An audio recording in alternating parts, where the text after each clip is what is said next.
Familia moja kutoka kijiji cha Nyamarambe, kaunti ya Kisii, inataabika baada ya kushindwa kuzika mwili wa mtoto wao uliozuiliwa katika makafani moja mjini Eldoret kwa muda wa zaidi ya mwaka mmoja unusu sasa. Na familia hiyo pamoja na kijiji kizima wamechangisha shilingi 30,000 pekee baada ya bili kufikia shilingi milioni 3,400,000.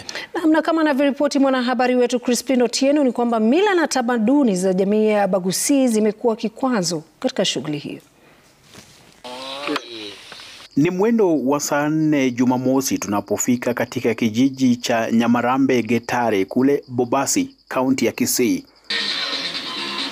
Upweke ulioshamiri hapa si wa kawaida.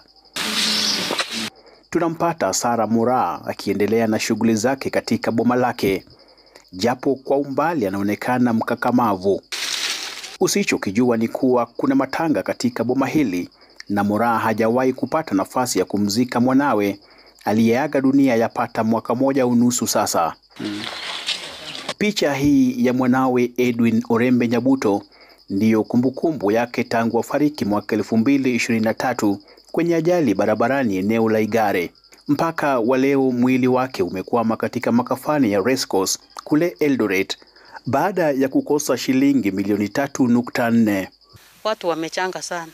Hata marafiki wamenisaidia. Yaani mpaka wamechoka. Wanakijiji wanaomboleza na familia ya mwenda zake.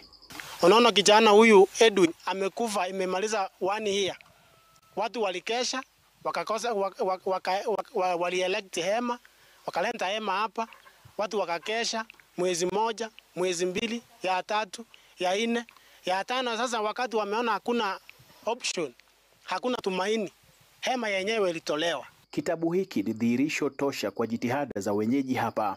Kati ya shilingi milioni 3.4 walipata shilingi 30,000 tu baada ya kufanya harambee mara 3. Hata padri wa hii area wa hii ameingilia, amejaribu hata yeye kukusanya, ameambia kila kanisa wachange. Tumechanga, tumepata ile tumepata, tumewapelekea, tuchawanyima. Kwa hivyo kama mission tukubalie huyo mwili toke. Kama ni mashirika, kama ni serikali, kama ni viongozi, waweke mkono kwa huyu mama ili mtoto apate kutolewa hospitalini, mochari akuja asikwe, ndio mama apate amani kwa kupumzisha mtoto wake kwa amani.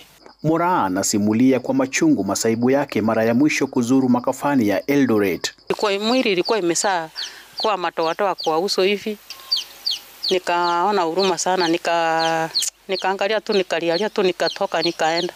Kwa sasa familia hii ya watoto watatu itasalia tu nyumbani ikisubiri milango kufunguliwa, ila haijui siku wala saa. Bila shaka ni huzuni usio na kifani katika boma hili, kwani familia hii kwa sasa inaishi tu kwa matumaini kwamba ipo siku watapata nafasi ya kumzika mpendwa wao kwa mujibu wa tamaduni ya jamii ya Abagusii. Crispin Otieno, runinga ya Citizen, Nyamache, kaunti ya Kisii.